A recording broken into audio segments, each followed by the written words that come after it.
Ed Boon came out and he's basically just like, look, y'all, it's been a lot of stuff that's been going on with MK1 lately. So let's keep y'all up to date with the news going on if you hadn't seen it. Some big news that he actually gave is just saying that MK1 is now sold over 5 million copies. And it stayed in the top 15 most played PlayStation 5 games. Okay, that's pretty cool. But if you know like other MK numbers, they're kind of like lagging behind and they might not reach, what it is that they want to reach. Of course, I mean they beat MK9. MK9 only sold 3 million, but MK10 sold 10 million, MK11 sold 15 million. We still trying to see if MK1 to catch up to that, and it's seeming like that might not necessarily happen. After that, he basically went on talking about he's happy to move forward with future DLC. Now, we're wondering if that's kind of like a hint of him saying, like, look, all those rumors y'all heard about us being done with DLC, it's not true. It's not true. Or is he saying they're looking forward to just releasing everything that you know about so far in the future? Who knows? But it seems like he's hitting more towards like everybody out here believing the lies. Watch what you hear in the streets. Season 2 of the Mortal Kombat Pro Competition. They got 10 offline events that's going to be taking place around the globe. Things kicking off February 22nd in Mexico City.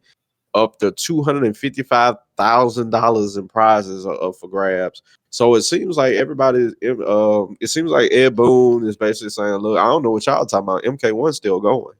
So what do y'all gather from all this information that he gave us?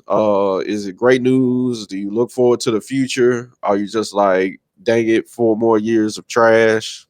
Let me know what y'all think. Starting with you, well, we know Mr. Gamer Lift go off, so you know what, we gonna go to you first, Mr. Gamer Lift. I mean, it's some good news to hear. I mean, surpassing 5 million copies is it's good for a title, fighting games especially. But I guess if you look at the trend, it's definitely was always an upward trend with the games MK9. And that was like years ago with 3 million, and then everyone just incrementally went up. So it is a bit of a downfall to go from what was MK11 was like 12 million, somewhere around there. 15 million. Yeah, that's a huge drop off. But I mean the game has been out for a while. This game's only been out for a year now, pretty much. So and I'm not gonna. I know I've been on this podcast. I've talked about the game a lot, because warrantedly, because there was a lot of issues with the game. As far as just like technical stuff, DLC practices, things of that nature, content in the game. But I want to see this game succeed. If they can turn this game around, I'm all for it. They just recently had this patch. They put Conan, buffed some characters. Gave characters new moves, which I will commend them on that, because a lot of times you don't see a whole lot of that in a fighting game. When you get patches and stuff, it's usually just kind of like quality of life stuff, frames and all stuff things of that nature. But to give characters actual new moves and stuff, I think it's pretty cool, because sometimes it can breathe new life into characters. Some character might be bland and they get a new move and it's like, oh man, this is so dope. It does add a level of, now you have to learn stuff again a little bit, because now this character has a move. You got to learn how to implement it in combos, pressure. You got to learn how to block against it, defend against it, things of that nature. But I think that's cool. The DLC, them hinting at this game might not be done as what was aforementioned last year. Again, I'd be down for it. If they can turn this game around, this would be a big win for them. Because this game, like, just the stigma around it, the things about it, how it released, it just wasn't the greatest. So I'd be all for it. I had to be honest though about how it came out initially. So my stance on that doesn't change. But again, like I said, if they can change this game around, I'm all for it. And it seems like they're trying to do somewhat. They're trying to make the game a little more fun, a little more flashy. We'll see. I'm hopeful for the future of Mortal Kombat. Hopefully this game doesn't stain the series in a way where it's like the rest of the series is just terrible. I hope it doesn't do that. So yeah. Any good news or positive news about this game as far as like DLC and it coming out being successful? I'm with it. Also, Conan, I've seen some stuff where he looks kind of cool to me. Apparently, some people think he's trash can worthy.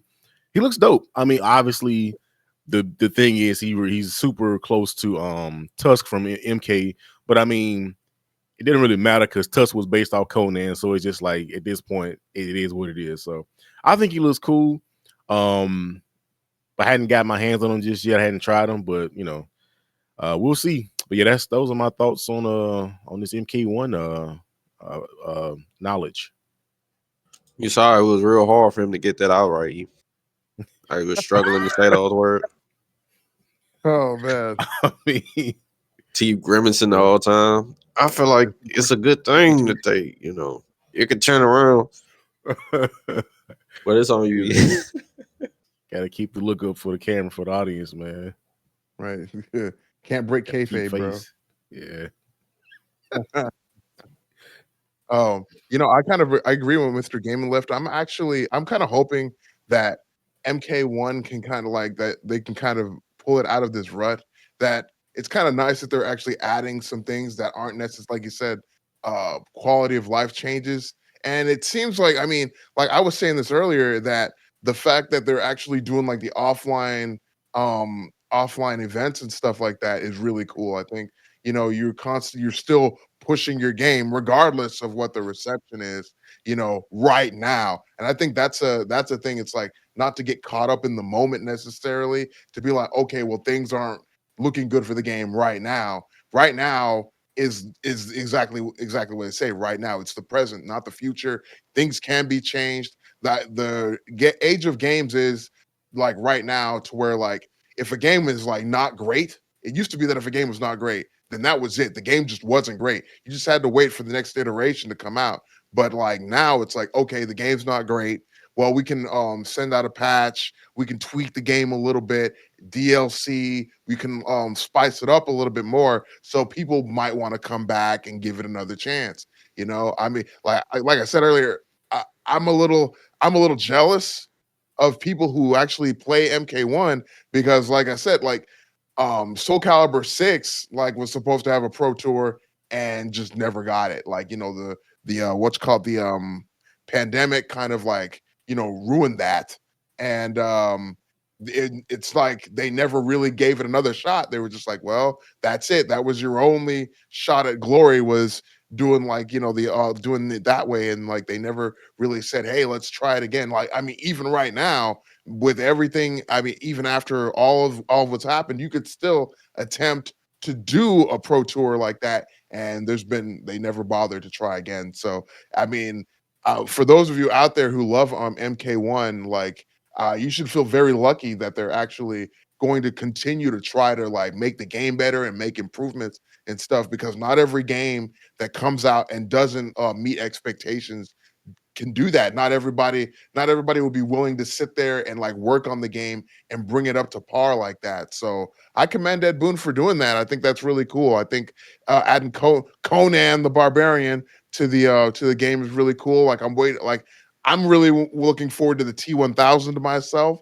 So look at see Robert Patrick in the game. So that's something that I'm really looking forward to. So I hope they continue to make changes, and you know, maybe I don't know, go back and like change, like you're adding new moves to characters, like you're saying, breathing new life into the game. So I mean, hats off to them for continuing to improve things, man. All right, y'all know what time it is. Once again, I'm here. I'm actually timing myself this time. I'm actually following my own rules. When it comes to Mortal Kombat 1, I feel like let's just all be honest. There's people that go back and forth with the game of whether it was a good game, whether it's a bad game, whether it plays well, whether it doesn't play well. I think really at the end of the day, what we can agree with that is basically common knowledge that Warner Brothers came out and said, look, we've been doing bad, so we need MK to do real good. So it was released quickly. It basically was a point where it was released so quickly that some modes and stuff were blacked out. Then also at the same time, you basically telling me there's modes I can't even play in the game, but you constantly give me DLC that you telling me to pay outrageous prices for. Where are these priorities at? You know, so it seems like they kind of was at a point where I'm not saying what it was, but when y'all do like that, it makes it seem like you're done. Like, well, look, whatever state we released the game in, that's what it is. For us to go back and fix something that was already in the base game ain't making us money, but constant releasing DLC is making us money. So, I mean, it basically, the game came out feeling like exactly what Warner Brothers said. Hey, we made a lot of money. We need to make some money. So at the end of the day, we can. I feel like we can all just at least agree, whether you feel like the game is fun to play or not, that it basically came out in a state where Warner Brothers was just trying to rip people off. I feel like it is a great thing that, and we live in an age where they can turn it around. So why not? I mean, Street Fighter 5 got to turn it around. In MK1, I mean, whether you what you feel about the other games, this is like the truly probable first L in a while. You know, so it's like we live in an age to where they can turn it around. We live in an age where you got DLC. We live in a age where you got updates. So why not give them that chance to turn it around? I mean, especially, I mean, we're in like a new era of these games to where it's like, I mean, even Tekken 8, you know, people are seeming like they're coming out more and more every day talking about what issues they got with Tekken 8. You know, it seems like out of the main ones right now, the ones that people really kind of lean more to, like, it's in an okay space is Street Fighter 6 and Guilty Gear, but people still got their issues with that. People always go to have stuff that they upset about, but at least let's give Mortal Kombat a chance for the like turn, especially if they want to. If they want to, if they're just not like bump it like we thought before, bump it, I quit. Like y'all don't like this, we kind of sick of it. It is what it is. Let's just move on to the next thing. That would have been a horrible blemish on their resume, on their career. Like when we go back and look, because before Street Fighter 6, Tekken 8, MK1 came out, we had high hopes for what it was supposed to be. Like, man, all three of the big ones releasing a new game at the same time. So I feel like Ed Boon cares enough about MK that he's not gonna let it go out like this. I look forward to future DLC, whether you agree that whether you like the DLC characters or not. Like, man, y'all just putting like old horror movie or action movie characters in it. I mean, at least they keep theirs fresh and unique. You know, like I mean, they are some unique characters. Street Fighter for a long time, it wasn't any like guest characters or nothing like that. I mean, my interior like the first ones. So and then of course Tekken, they stay putting crazy people in the game, but it's just, I mean, it's great to have MK being one of the ones that's doing it. So I'm a minute over, so I'm gonna shut up. So anybody else got anything to add? Yeah, I just want to say, like, I was being positive, and of course that's the thing you want you want to do with this type of situation. I just want to echo what Rexon Max just said. I want to say, like, do take that with a grain of salt, because there were some practices with this game that were kind of like there was some questionable stuff going on. I mean, Predatory. just like yeah, that's a word for it. Definitely $10 announcer voices, the skins, like them dangling that carrot over your head, like, hey, you remember Deadly Alliance? You remember that costume that Sub-Zero had? You like that costume, right? Yeah, go ahead and you get it in these new graphics, things of that nature. Again, like I said, the slot machine, that was one, like, to me, one of the most egregious things, just like taking a whole mode out, like, for no reason, and just saying, hey, this is a slot machine. I don't know. And I get it. Like, there's a certain type of gamer sometimes that these things don't really matter to them. Again, I go back to the video we made. It wasn't last year. It was 2023. About this game not being that great, and then people were in the comments talking about who cares about skins, who cares about this. I'm like, never in my 34 years of life of gaming have I ever been like, I don't want more content just to be put into the game from jump. And if you have that type of mentality, you're part of the problem. That when you have a game that piecemeals you and nickels and dimes you, and you're like, oh, I'm okay with that, they're gonna continue to do that type of stuff. And they see people like, oh, people don't really care about that. Let's keep doing it. Like I remember there's there's talks about Grand Theft Auto 6 being $100 when it comes out. It's not confirmed, but there's rumors of this, right? And some people, they have the rhetoric that, hey, well, if you can't afford a game, you just broke. No, that's not how that works. We don't want to pay $100 for a game, and you can't say people are broke because they don't want to spend that. It's just like we want to get the most for our money, right? If I spend money on a game, $60, $70, and I get a lot of content off the jump, and it's solid, is made well, I'm satisfied as a consumer. But if I pay money for a game, I spend $110 on MK, and then you tell me a bunch of this stuff is nickel and dime, we're gonna piecemeal you, and then come out with an expansion. So now the game, if I didn't even buy the expansion, if I would have bought it, it would have been like $160 just about. So you can't spend that type of money and then be like, oh, well, I'm fine with them not putting costumes. I don't want extra free stuff. What are you talking about? Yeah. So I just wanted to kind of, lead into that caveat, because like they're trying to make the game better. That's cool. But it's like, man, like I really hope that this is like going to end at a point where it's not like they're just trying to get more money out of you. And of course, they're trying to make money as a business. But there was some things in this game for like invasions mode. Come on, man. Like y'all can't give us no more modes. Like, and I still don't think we have private lobbies that I know of. I don't think we could have, but I don't think we do.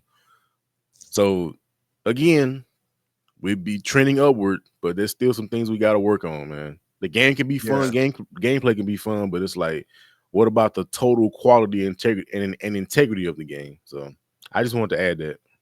If GTA 6 came out and was $100, I think that's the one game I wouldn't even bat an eye. If y'all play GTA 6 as much as y'all play 5, as long as y'all play San Andreas and Vice City, that's $100 game. I'll let them have it.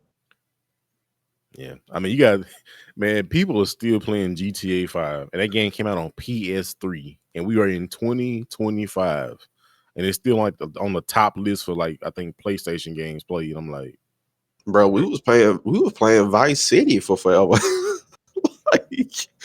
I mean, San Andreas was out and everything, and we was just that Miami life though. Like we were still playing Vice City, so like I don't know how they just made a game that just everybody. I'm talking about girls girly girls that didn't want to like touch a controller would just tell you like cut GTA on and let me drive. Like they just wanted to do that. I'm like, how y'all like this game for everybody? Like you can put your grandma in front of the TV and start whooping up on a random stranger, and she'll start hollering like walk on the TV. But anyway,